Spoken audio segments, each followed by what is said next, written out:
These are my top 10 tips in how you get the very best terms for your MillionPlus mortgage. Tip number 1, we need to list your income, your assets and your liabilities so we can assess how and what will be the very best terms based on your circumstances. Number 2, it's vitally important to work with your professional advisors, whether it's accountants, lawyers or family offices, to provide evidence of your income, your assets and your liabilities. So be prepared. Tip number 3, we need to assess what assets you've got, whether that's Bitcoin, single stock positions, offshore funds, gold, silver, pension funds, etc., to see how we can be creative when using those assets to get you the very best terms. Tip number 4, how do I get the lowest margin and the highest loan to value? This may be what we call a blended facility, where you use some of your assets plus the mortgage to get 100% loan to value.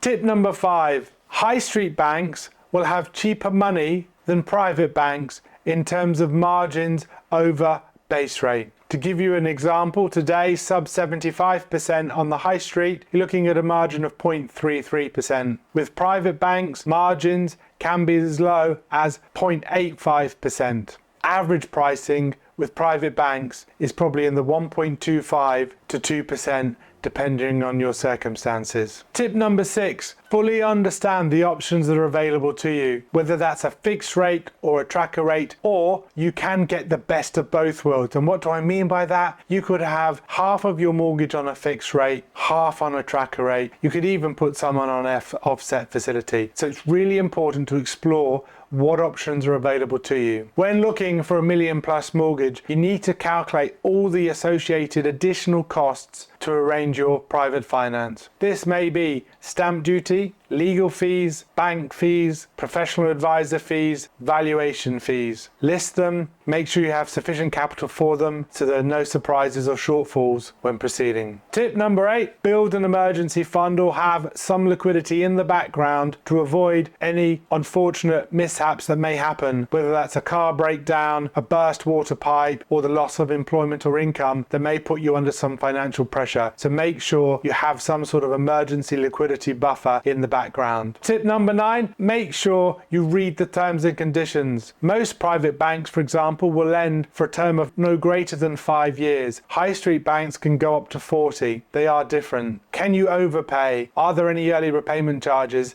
And is the mortgage portable? And when I say portable, are you able to transfer the mortgage from property A to property B if your circumstances were to change? Most lenders do allow this, subject to fresh underwriting. Top tip number 10, avoid taking on any additional debt during the mortgage process. This may impact your credit score and the underwriting of your application. And finally, please don't forget to subscribe, like, and/or comment below. It really helps me on the channel, and thank you so much.